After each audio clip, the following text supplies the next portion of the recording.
Welcome to Team Talk. This is such an important subject, and oh no, we're counting down. I'm going to hang on.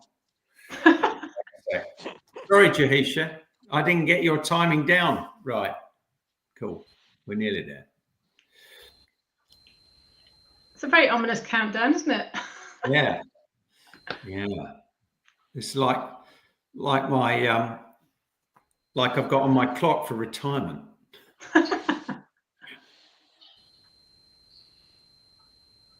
Here we go. We're live. Welcome to Team Talk, everyone. I've gathered Simon Bliss here, chairman at Team. I've gathered an impressive panel for you today on a subject that I think the recruitment market has, for the most part, overlooked and should be alerted to. And it's the umbrella reforms. There's quite a bit of focus on the Employment Rights Bill, but HMRC and Labour government have brought in some umbrella reforms and plans for 2026. And I've brought three wonderful experts, if I can call you that, together to just throw some light on what's coming down the track.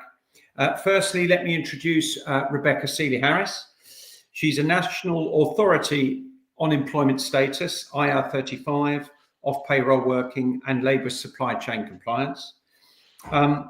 Rebecca has worked extensively in the umbrella company policy and as having spearheaded Fair Umbrella campaign.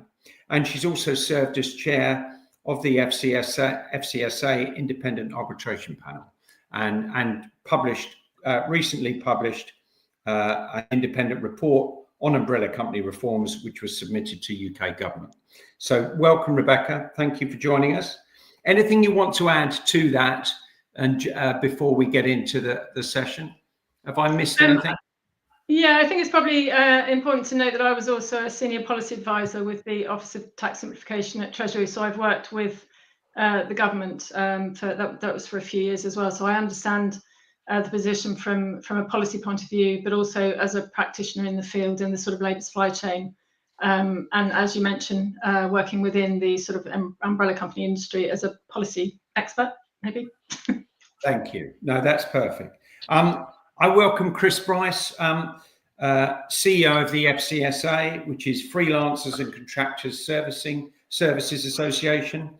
I think it's fair to say, Chris, and I took this from you forwarded this to me. Your aim is to ensure all parties in the supply chain, especially workers, and we'll define what we mean by workers later, served by FCSA members can expect the highest level of compliance, transparency and reliability, and to raise standards of compliance across the umbrella industry.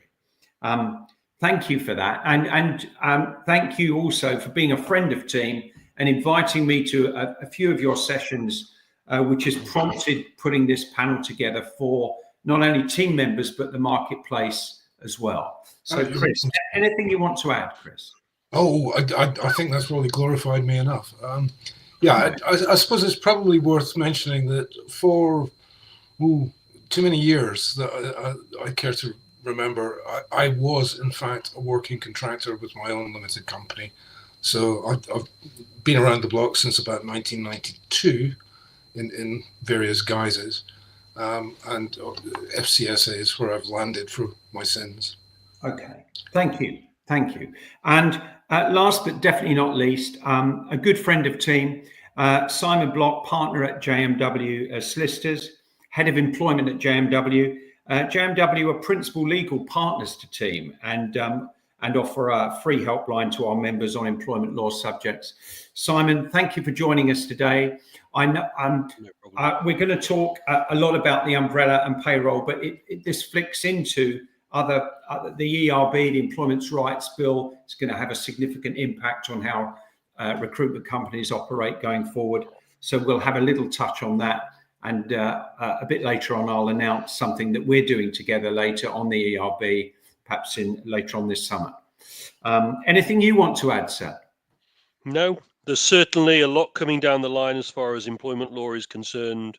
As you've said, the Employment Rights Bill being the biggest change of worker rights that I've ever seen in the past 20 years that I've been practicing. So I think it's fair to say that the vast majority of your clients you work in the recruitment space, so your knowledge of recruiters, umbrellas, and their clients, that's intrinsic to what you do at JMW. Thank you.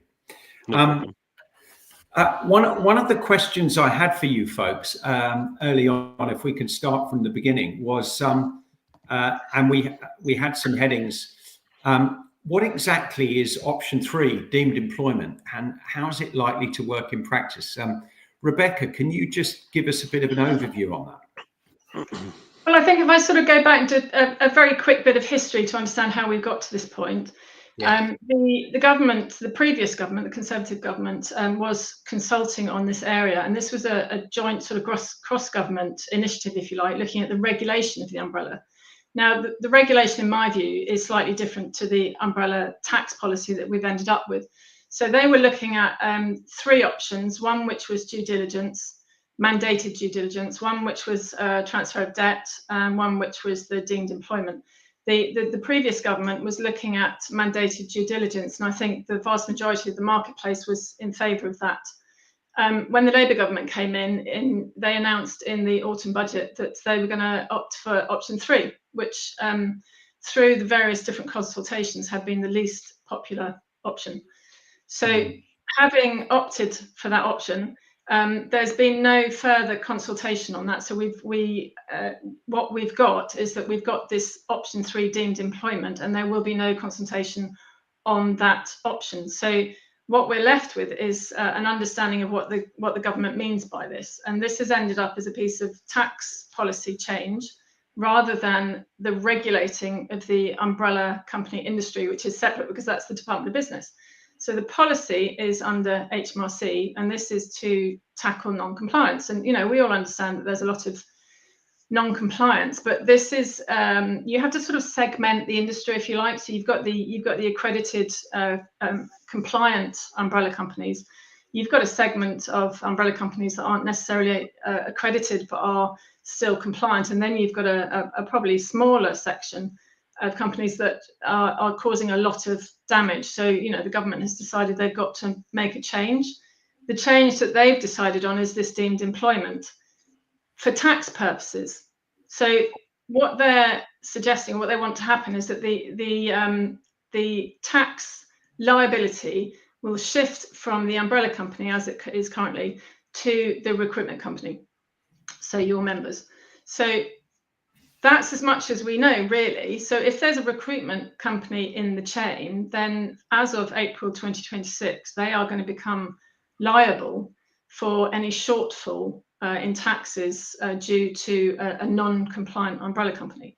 So the problem is that we've got this policy which has been announced, and we don't quite know how it's going to work in practice, because in order to transfer this liability to the recruitment company from the umbrella company, you've got to move potentially the employer's reference number in the PAYE scheme.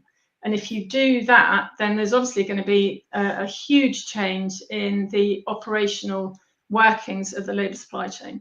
So what we know at the moment is we have a policy where the government wants to change the deemed employment from the umbrella company to the recruitment company. We don't precisely know how it's going to work in practice. The next update will be probably the draft legislation on what's called L Day in the middle of July. We might, I think, perhaps have a heads up before then, but that's when we're going to have the most information. So what we need to do now is obviously look at the impact of that deemed employment measure from the government. Thank you. Cool. And how do you anticipate the definition of deemed employer? Oh, you've sort of answered that question, how it will affect recruitment companies in real terms. I think the definition will be under the Department of Business when they're regulating an umbrella company. That'll be slightly different. They'll be bringing umbrella companies within the definition of the employment business. Yeah. Chris, your thoughts on this? I mean, you alerted me, thank you very much, to this forthcoming change. And we're now bringing that out to our members and the wider market. How your thoughts on option 3 and the potential for how it will affect the marketplace, both with umbrellas and recruitment businesses? Sure. Thanks, Simon. I think the difficulty we have, to be honest, the current difficulty is we don't know exactly how the government wants to achieve the implementation of the policy, the overall policy, which is to make the recruitment business responsible for PAYE, the operational liability of PAYE. We don't know exactly how that's going to be achieved. So there's, broadly speaking, two alternatives which may happen. One is that the government say that the PAYE reference in use for any given candidate should be that of the employment business. So that employment reference number, ERN for short, is actually quite key. If that's the case, then there is a broad difficulty in actually implementing that, because all sorts of systems have to be modified, both at the umbrella level and potentially at the recruiter level as well. And there's another difficulty, because government have said that it is the topmost employment business in any supply chain that is responsible for this, not the lowest, the one nearest the work or the candidate. It's the topmost. And the interesting thing about that, of course, is you have managed service providers, often recruitment businesses in and of themselves, and then you may have a chain of other employment businesses below that before you get to the umbrella, certainly before you get to the candidate. So the ERN has to go up and down that entire chain, which is going to be complicated. The other alternative is that they simply allow the current status quo, if you like, to carry on and somehow make the recruitment business ultimately responsible, perhaps jointly and separately with the umbrella company. That's actually easier to manage. The employment reference number stays with the umbrella. It's easier to manage. It's probably clearer for the candidates. It's certainly simpler for everybody in the chain. And that, although de facto, the law will change to make the recruitment business involved at the topmost, or the end hirer, if there isn't a recruitment business in the chain, responsible for PAYE. The administration broadly stays the same. So that's possibly less disruptive. At the moment, we don't have a clear picture on what that's going to be. As Rebecca said, we won't have that clear picture until L Day, which is likely to be July. We may have a bit of a heads up, in probably confidential discussions between various stakeholders and HMRC before then, maybe even in May. But until then, we can't be absolutely certain how it's going to affect the industry. What we can be certain of is this liability remains, shifts to the recruiter, the option 3. What I think of option 3, I think it's the wrong way to go, but that's what the government's chosen, and that's what's going to happen. So I suspect that if the ERN stays with the umbrella, then in logistical terms, there's probably not a lot of change. What will be required, and what, in fairness, all recruiters should already be doing, is a whole slew of due diligence to make sure that your umbrella suppliers are compliant, are deducting the correct amount of tax, and importantly, remitting it to HMRC. You've got to minimize and mitigate your risk in that respect, more so than you do today. I think it's fair to say that good employment businesses already do all of that, and there's various ways of them satisfying themselves of the compliance of their supply chain. Obviously, I'm going to say that FCSA accreditation plays a big part in that.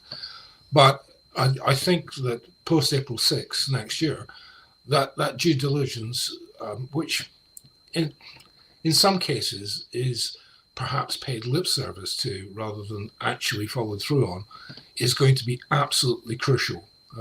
Because if you're not doing that due diligence and you get involved mistakenly with a payroll pirate, you will end up with the bill. It's as simple as that.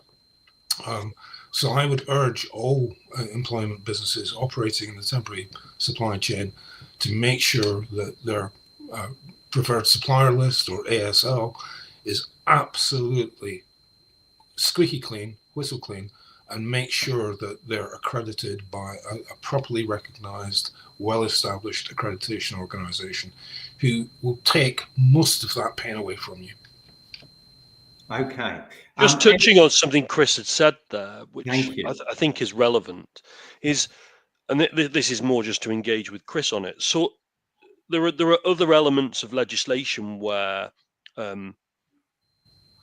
joint and several liability, or joint liability, has worked quite well. We've got it already coming down the line in terms of under the Employment Rights Bill, in terms of the extension for providing agency workers with reasonable notice of shifts, and we've also got it under the agency workers regulations in relation to failing if a hirer and the agency fail to provide information in relation to vacancies. That also exists as a joint liability. So surely they've got some precedent there that they could follow in terms of adopting a similar system. Yeah, I think I'd just like to try and understand, Chris, you've been engaged or been trying to engage as much as possible with government on this to raise your queries and challenges. How open have government have been to consultation? Okay, well, let's be absolutely clear on this. There is no further consultation to be had on this. This is government policy. The implementation is going to be dropped upon us with no opportunity necessarily to there will be no official consultation. We may be asked to unofficially put forward our view on the implementation method. But the consultation was done and dusted in 23, was it, Rebecca? I can't remember. So many consultations that we respond to. Government has stated quite clearly there is no more consultation to be had on this. It's happening. It was just interesting, actually, because a note popped up from, I think, one of the people who's watching this. Yeah, who said that she'd, Sarah Burton, yes, saying that she'd heard about this at the expo and thought it was bonkers, and obviously she'd misunderstood, but clearly there is no misunderstanding. This is, as Chris has said, there's no consultation on this. This is a piece of policy that HMRC and the Parliamentary Council are currently working on putting into legislation. So as of April 26th, at this current moment in time, the liability for tax for the worker, if you're working with an umbrella company, will shift to the employment business. We just don't know how. A question back for Chris. How do you think, Chris, this will affect the umbrella industry? Well, again, to a certain extent, that is actually going to depend on the implementation method that HMT and HMRC put forward. So it's difficult for us to say right now. I suspect, and clearly I hope, so glass half full kind of approach to this, that the logistics will not change very much at all. I think the direct effect will be possibly a stronger contractual obligation between the umbrella and the employment business to make sure that liabilities are indemnified in some ways. I think that the actual operation will not change particularly much. If, on the other hand, government choose the more disruptive path, then I think the agencies in particular, umbrellas will be quite badly affected by it, but I think the agencies in particular will have a lot on their plates. I think they will be all of a sudden responsible for something that they've hitherto handed down to somebody else, the umbrella. And if they decide that that risk is too hard for them to accept, too high for them to accept and bring things in-house, they have, if they don't already have payroll systems in place, they have to learn those skills or acquire those skills very quickly indeed between, say, July and April of next year. And they would have to repaper all their candidates, which is a massive task, probably slightly different contractual terms. And there is a risk that those contractual terms will actually fall under the Employment Right Bill against the section of the ERB calling out fire and rehire, because you're not allowed to fire somebody and then rehire them at a disadvantage. And there could be a big risk that agencies actually are not forced into doing that, but actually do that, even if it's by accident. So there's a risk there. So I think the risk to the agencies is much higher, especially smaller agencies who already outsource to umbrellas, don't have an in-house payroll system in place. Because, and this is something that people should be aware of, payrolling a temporary employee is very, very complex. It's far more complex than a permanent employee. You cannot just use Xero or Sage or any of those off-the-shelf software packages. It really is very complicated indeed. So as a very tiny example of that is where you become liable for the apprenticeship levy. The apprenticeship levy is levied as a 0.5% of anything above 3 million on your gross wage bill. Now that sounds really easy, but tell me what your gross wage bill is. And I can tell you that it's the wage paid to the worker, gross, after all deductions for employment costs. And the apprenticeship levy is an employment cost. So it's a circular calculation. Sage can't cope with that. Yeah. It's not the same as permanent employment. That sounds like I'm trying to sell a service. I can tell you that some of the software companies took a long time to sort that out themselves. And it's a very small example of the complexities of running payroll. The other complexity, which many of your members and many of the viewers today will understand, is that in the temporary world, you might have a candidate who's doing 2 days for you, 2 days for another employment business, and maybe a day here or there for yet another employment business. So there's 3 end clients, 3 employment businesses involved, but only currently 1 umbrella. And the umbrella has the ability to pull all of that information, concatenate it into 1 payslip, 1 employment, 1 set of employment rights, 1 set of tax allowances, etc. If the employment businesses were running their own separate payrolls, then all of a sudden you have a massive headache on who is going to be able to use the tax allowance, who's paying the pension, how much pension to pay, etc., etc. It's going to result potentially in miscalculations. And I'm sure the HMRC would argue, yeah, it's all going to be sorted out at end of year and self-assessment tax returns. I don't think they understand the size of the problem, frankly, which is, well, maybe that's unfair on them, but I do think that problem is not easily soluble by SATR, and it's certainly not easily soluble by the individual employment businesses. So I think a lot to unpack there, but my message is it's going to be difficult, especially for smaller businesses, smaller employment businesses. It's going to be a lot more difficult than one would think, because it seems easy, but it's not. And I think it's going to take a lot more than the 6 to 9 months that we're going to have. I think we collectively as an industry have written to the Chancellor asking for a 2-year delay in this if they go down the disruptive route. I think, optimistically, that they won't go down the disruptive route, and logistically everything will be a little bit easier, because it will be very similar to how we operate today. But I think that will mean that umbrellas and recruitment businesses will have much, much closer contractual ties. I've got a couple of questions that I want to throw up. Jim Cassidy, one of our team members, So that if an umbrella company closes down and is subsequently shown to leave an HMRC debt, which the employment agency is left with, will the directors of that agency be personally exposed via the loss of their limited liability protection? That's probably a legal question for yeah, it's not what I'm going to comment on. Simon, I think. Yeah. Well, I'll answer it. I mean, as far as I know at the moment, they are not going to go after the director. I mean, obviously, it's a possibility. But there was this was in the consultation. I can't remember whether it was the call for evidence or the consultation document.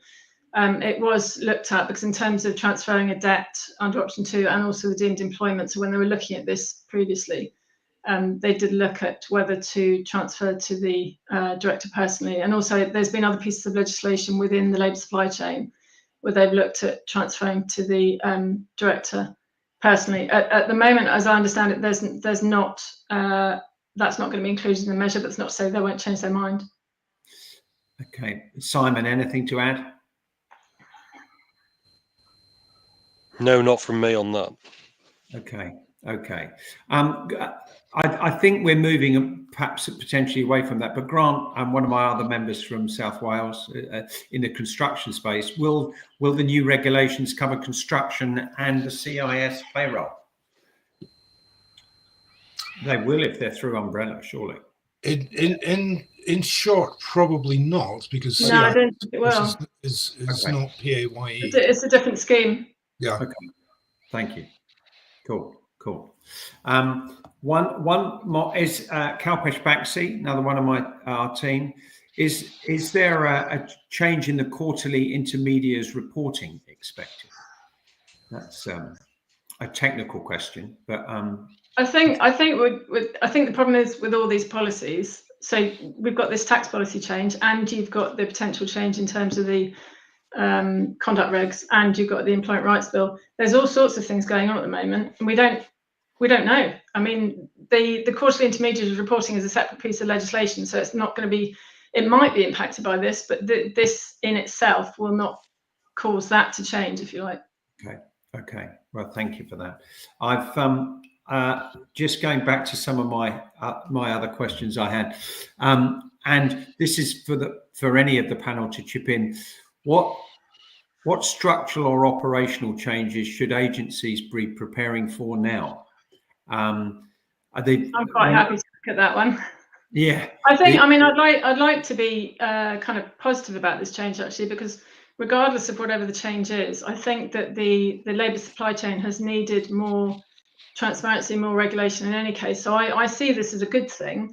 It depends on how the policy plays out in terms of how it affects the umbrella companies. But there's a lot that can be done, and a lot that I think will have a benefit to the agencies in any case in terms of the due diligence. So obviously you're going to have to look at the contractual situation. It's going to be a bit difficult until we know exactly what the policy is to know how those contracts are going to change. So you've got your contracts with your end client, and obviously your contracts with your umbrella company if you choose to carry on using them. If the umbrella company potentially will be the employer for employment rights, and then you will be the agency will be the employer for tax purposes. So who knows, how that's going to work out. Yeah. So if you've got your contract situation, but also from an operational point of view, looking at your industry accredited bodies who represent the umbrella company industry, such as FCSA. What I would say is that as a caveat is that there are some bodies or some compliance companies that seem to be popping up that aren't necessarily compliant themselves. So you need to make sure that you're using an established accreditation company to understand the difference between an accreditation body such as the FCSA and perhaps a compliance company, because there are a few compliance companies that don't quite do the same thing. So obviously a body will represent you as the umbrella companies as a member, and there's a lot more to the sort of auditing process and things like that. So you need to look at your, you need to really start having a due diligence policy. So you need to have the steps that you're going to go through in terms of, who you're going to work with, which you've got your list anyway, but you need to make sure that you're using those accreditation bodies. You need to be doing audits, your own audits, whether you're using the sort of technical compliance that's available now. reviewing pay slips, also checking company information. So you can check the company information of the umbrella company, cross-referencing information with HMRC, credit checks as well, because that could potentially be a problem, because I think if the employment business definition changes under the conduct regs, then there will probably no longer be an opt-out from the conduct regs, in which case you're going to have to pay before you're paid, potentially. So you're going to have to look at credit checks and stuff like that as well, which is going to be a really important issue. That's not necessarily affected by the tax. That's going to be affected by the incoming umbrella regulation, which could potentially be in April 26. Not quite sure about that. That will then be coming under the Fair Work Agency, which is another measure which is going to be introduced. So there's a lot of changes, and I think perhaps because the Employment Rights Bill has taken precedence and a lot of people have been concentrating on the Employment Rights Bill, this one has sort of slipped under the radar. But I would start looking at your due diligence processes. There's a lot of things, like there was a case, PPS umbrella case, where due diligence was done, but what happened is the PPS umbrella then changed the employment status of the worker without the knowledge of the recruitment company. So they'd asked for pay slips, for example. They were given pay slips, and there should have been a red flag. They were given a pay slip, but told, don't show this to HMRC. You might think that was a red flag. That's currently going through court, actually. So, also making sure what is the status of the worker, because the end client doesn't necessarily know. So there's a lot of things that you can be doing now, and actually is a benefit in any case in terms of the compliance within labour supply chain, and puts the recruitment companies in a much stronger position. Thank you, Rebecca, for that. I've sort of got a question that we don't know the answer to, but how will these reforms impact the cost base or margins for recruitment businesses? Certainly smaller businesses that haven't got payroll expertise that Chris referred to earlier, that's going to be, they're either going to have to outsource that but at risk, or maybe set some contractual arrangements and possibly some insurance cost against limitations and liabilities that people like Marsh might be able to come up with something to cover themselves on that. But the market, as we know, there's 34,000 plus operating recruitment companies in the UK. The average number of people in a recruitment company in the UK, and this includes all the big boys and girls as well, the public companies, REC said 2 years ago it was 7. I think that number now is nearer 5. So 24,000 of those businesses are under 10 staff. They haven't got the infrastructure to support this, and a large majority of those smaller recruitment businesses do offer a temp or offering. And I think it's probably important to point out, actually, this point which we haven't pointed out, is you can still use umbrella companies, and you will still be able to use umbrella companies post April 26. It's just under a slightly different or it may be a very different model. So you can still, and the government makes that clear, that you can still use umbrella companies. Yeah, that's cool. Although the liability will be yours. That you're absolutely right to focus on checking and doing some auditing to make sure that everything is compliant down that supply chain, which FCSA through their accreditations can give you some comfort. Simon, any concerns that you and some of your clients have they been coming to you with some queries on this so far? Has it been attached to the ERB? I think it's mainly attached to the ERB. We've clearly got the fact that the definition of umbrella companies is going to change under the Employment Rights Bill. Yeah, which will just widen the scope. But the thing is, people are just getting lost in the mire of the Employment Rights Bill and the significant changes that are going to be impacted. And there are multiple of them. Chris was talking about the fire and rehire a minute ago. That's something that's very much on the radar in terms of what we're seeing people talk about at the minute, in terms of varying any contract will result in an automatic unfair dismissal. People are very concerned about that. The other thing that people are concerned about are the changes to the statutory sick pay regime. That's just yet another cost that has to be borne in mind in terms of the supply chain. So that's something that people are highly concerned about, as well as in the temporary labour market. The ending, as they talk it, ending the use of exploitative 0 hours contracts, albeit we had to wait for some time to understand whether or not how these rules were going to affect the temporary labour market, and we now know that agencies will be impacted by the changes to the 0 hour contract rules.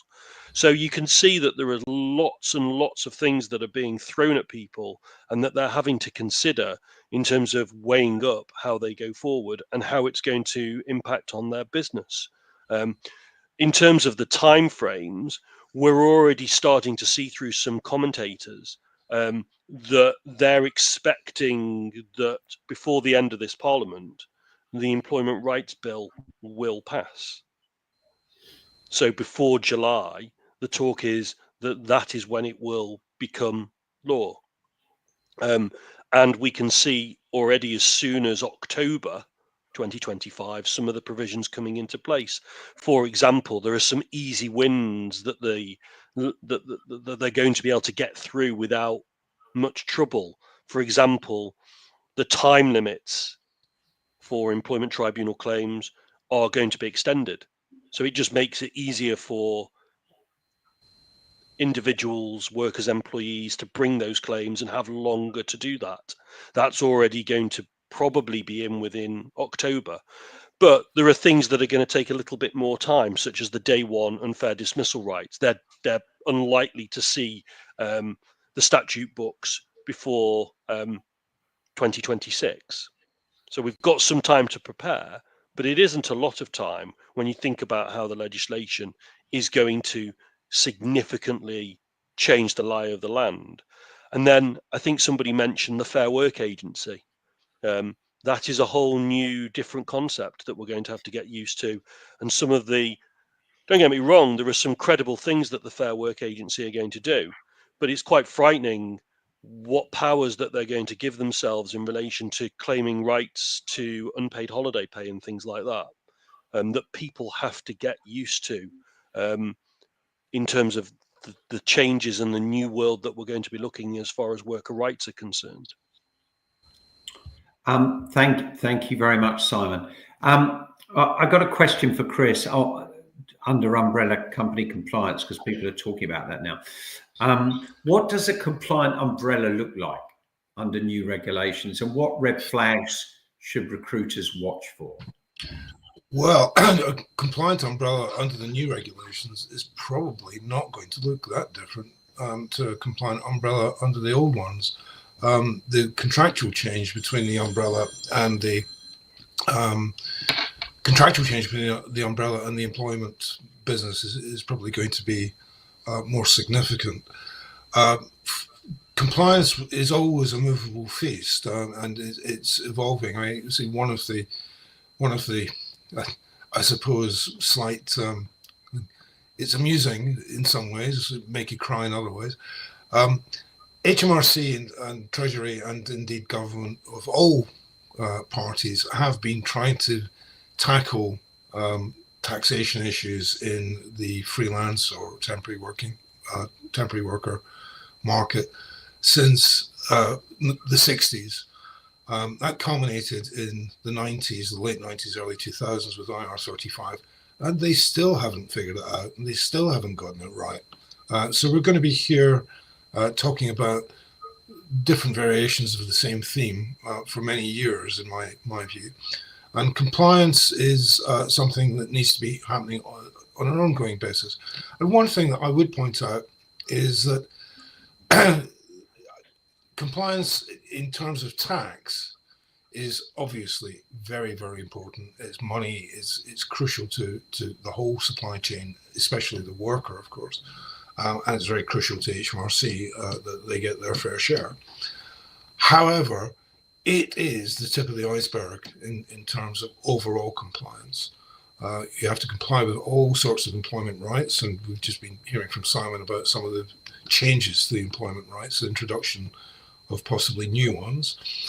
You have to be concerned about modern slavery. You have to be concerned about the Bribery and Corruption Acts. So our compliance, FCSA's compliance, digs into all of these, as well as the tax status and compliance with tax, and making sure that tax is remitted to HMRC accurately. So I think it's important to bear that in mind, although it's the topic of the moment, and it is very important. In fact, when you look at our codes of conduct, only about 6% of those are directly focused on how you pay your contractors and making sure that HMRC is up to date. The rest is all about compliance with employment law and compliance with various other aspects of the law, all of which will come under the Fair Work Agency when it's established. So I think it's really important not to forget that compliance is a multifaceted, multi-layer thing. It's not just payslip checking, which FCSA can provide for you, and that's part of our compliance package, as it were. It's not just due diligence, making sure that the umbrella is doing the right thing. It's also looking under the hood and making sure that the umbrella is doing the right thing all the time in all aspects of its business. And that's a complicated process. I saw one question in the chat there about, are there other accreditation bodies? Yeah, there are.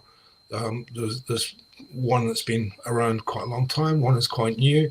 There are also, unfortunately, 2 or 3 recent entrants to this market who are entirely a sham. They're set up by the payroll pirates to provide a payroll pirate with a bogus accreditation. Look through those. There are 3 people in the market who arguably are competent at this. FCSA is the biggest of those, the largest of those, and I guess I'd like to say we provide the gold standard. Many people will disagree, I've no doubt, but that's my view, and I'm the CEO, so I've got to say that, otherwise I'm in trouble. Yeah, we have 3 partners in that space, of which you're the leading one, Tim. But so if you want to look at our website, our partners are listed there, and a couple of them have been mentioned today. And you're right, one has got to dig deep and see the bogus ones are out there. We don't touch those, and if you want some further advice on those, I suggest you contact Chris directly, or you can contact us at Team, and we'll give you our heads up and our thoughts on that. Do you think these come in as a sort of as an independent looker at the market? Of course you can. I mean, I'm going to echo. I mean, I've already said it. I'm going to sort of echo what Chris says. Is that the thing is with the accreditation is what's important, particularly at this moment in time, is that it's an accreditation body. So there are differences between compliance companies and accreditation bodies. Now, the bodies are going to be representing this, or the umbrella companies at this moment in time, to government. In terms of, although there's been no consultation, there has been a lot of conversations with HMRC. I myself have had a few conversations in terms of how this is going to work and how the accreditation companies work. So in terms of choosing an accreditation or a compliance method, if you like, you can look at, there are compliance companies, there are payslip auditing companies, there are accreditation bodies. So you need to be looking at the very well established organisations that are representing the umbrella companies, and if they are representing the umbrella companies across the board, because we're not just looking at the financial aspect of this. Employment rights is a really important aspect of it for the workers, because obviously I think we all want to make sure that the workers' position is a compliant one as well, and that will be covered by the Department of Business when they make the changes to the definition in terms of employment business. So whoever you're working with, and maybe you have a cross section and you can ask team, you've got to make sure that it is an established accreditation company, because like Chris says, there have been a few that have popped up that clearly aren't compliant, which is an astonishing situation. But then, this is the reason HMRC is doing this is because they are having to pursue some very very persistent fraudsters. I mean, the last fraud was alleged fraud, Ducas, was 71 million. So, we are talking about a section of the market, unfortunately, that takes advantage of a lot of turnover coming into these companies, and it is affecting the compliant market disproportionately, in my view. So in terms of looking at, who are you going to partner with, have an established relationship with whoever the accreditation body is, check them out and make sure that they're going to apply compliance across the board. Good. I've got as we're moving towards the last quarter, I've got a couple of questions. And this is for the panel as well, and I might chip in. Practical preparation and advice. What one action should every recruitment business or umbrella company take to future-proof against, so that they're compliant with the reforms? There's a question. Okay, I'll go first on that one. Start talking to your umbrella PSL now. Don't leave it till the last minute. Don't get caught, literally holding the baby next April. Start talking to them now. Start working together with them to make sure that, excuse me, that you understand how they're going to help you through this change. Bear in mind that at the moment, although they are probably planning for either the disruptive option or the as close to business as usual option as can be achieved, they don't know what's going to happen, because we don't know what's going to happen. But start talking to them now. Make sure that you and they are working together. Make sure that your PSL are all accredited by a reputable and reliable accreditation company. Obviously, I'm going to plug FCSA. We're the most experienced, we're the largest. We do everything that all the others claim to do. We just don't necessarily harp on about it quite as much as some. But I think it's one really important aspect of what you should be doing is keeping your ear to the ground and speaking to your umbrella companies, listening to team, listening to FCSA. We'll have the news probably out there within seconds of us receiving it on exactly how it's going to affect the business and the supply chain as a whole. I don't think this is the end of your relationship with umbrella companies. I think I saw that a question from Sarah Williamson there. Do you think it's going to continue? I think pretty much it is. One thing that you should be aware of, if you decide to bring everything in-house because you're risk averse, that's going to give you a headache. It's going to give you a cash flow headache. It might give you a headache in terms of revenues as well, because any rebate deals you have with umbrellas obviously go out the window. But it will give you a cash flow headache, because you will have to pay your workers from week one, and you may be having to extend credit terms to the end hirers that you use at the moment. So it's really important that you evaluate all these risks to your business before taking precipitate action.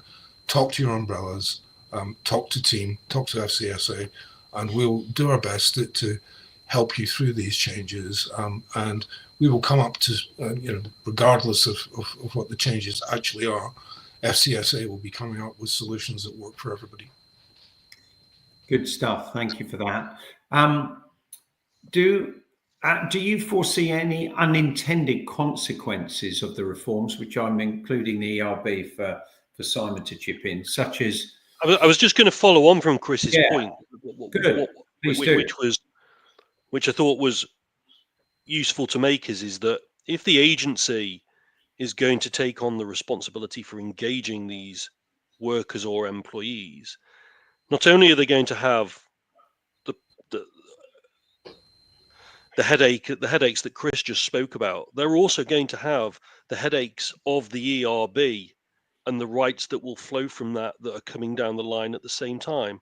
The obligations in relation to statutory sick pay, the obligations in relation to fire and rehire, which may be the unintended consequence of all of this, but they're going to come directly into the line of fire of the changes that are coming about. Whereas you continue to work with umbrellas, the umbrella company remains the employer.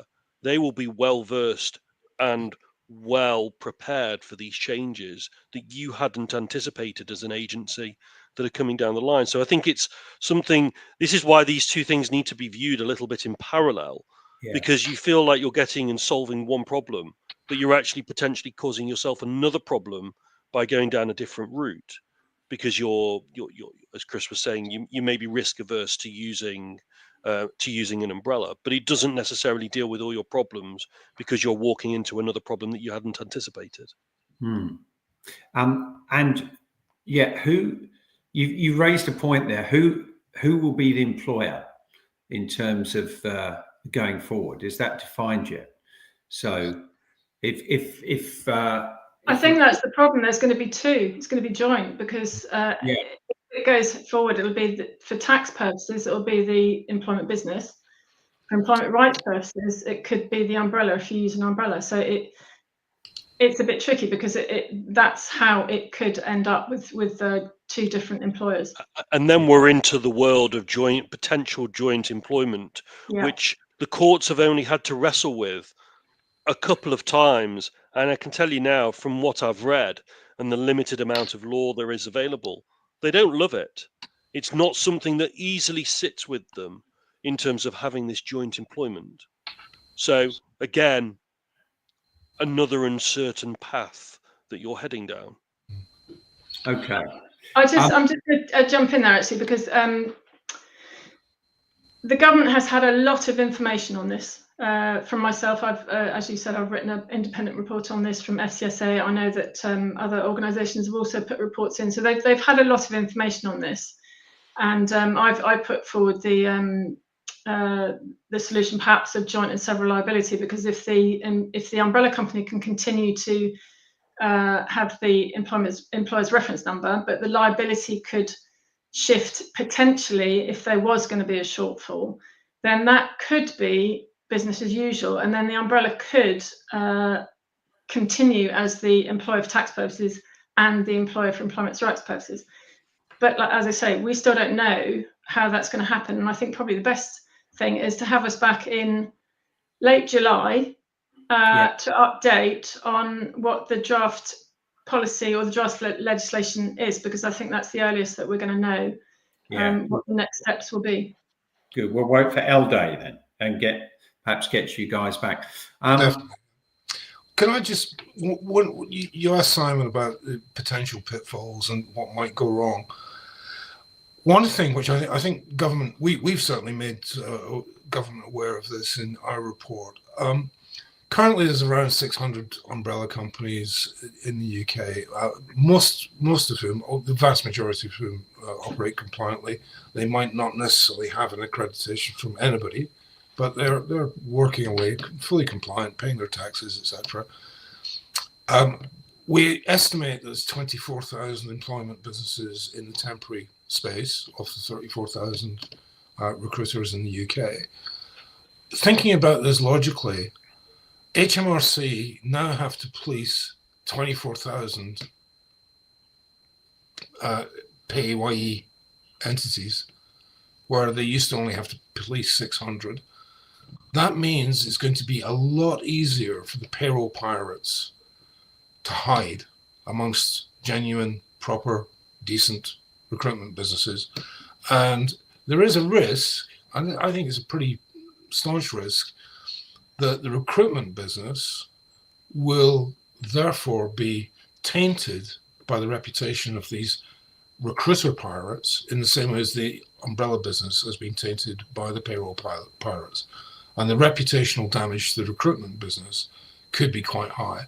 And that's something which I think the recruitment community really need to start watching for in the same way as FCSA do for rogue payroll pirates. We report them almost weekly. I would say we discover something, we report them to HMRC and help HMRC shut them down or call them out. The recruitment industry, possibly for the first time, will have to start doing that itself. Yeah, I think to our credit, I think we're doing it. I think the RAC, we call people out, the RAC and APSCO do the same. But I think only some 20% of the whole recruitment market are attached to a trade body. So a lot of them, like umbrella companies, aren't attached to a trade body or a professional network. So they might be involved with our recruitment network, but they might not get the advice that you folks around the panel can give us. So they do need to really start reviewing compliance and look at the supply chain. A question I had to just wrap up was looking ahead was, do you think these reforms will be the final word on contingent labour regulation, or is this just another step towards a broader overhaul? To any of you who want to chip in, please. I think from my point of view, I've actually asked them if they could look at the labour supply chain as a whole. I mean, I've been doing this for 25 years. So I came in 2000 or 99, actually, when the IR35, which was the press release, first came in. So I've been in this sort of labour supply chain from all ends for that length of time. I've seen so much legislation come in. We did, when I was at the Office of Tax Simplification, we did a review into employment status and small company taxation.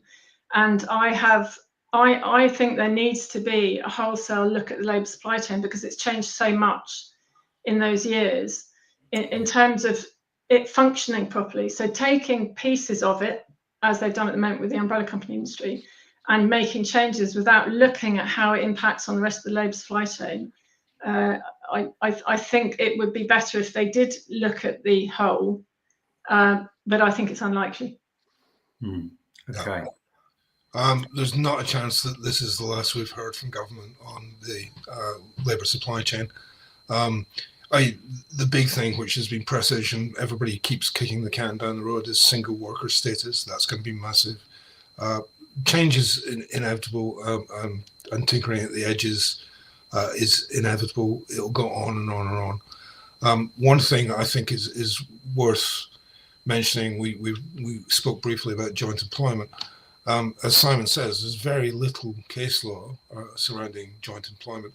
But in a conversation only yesterday with HMRC's fraud team, we were talking about joint employment.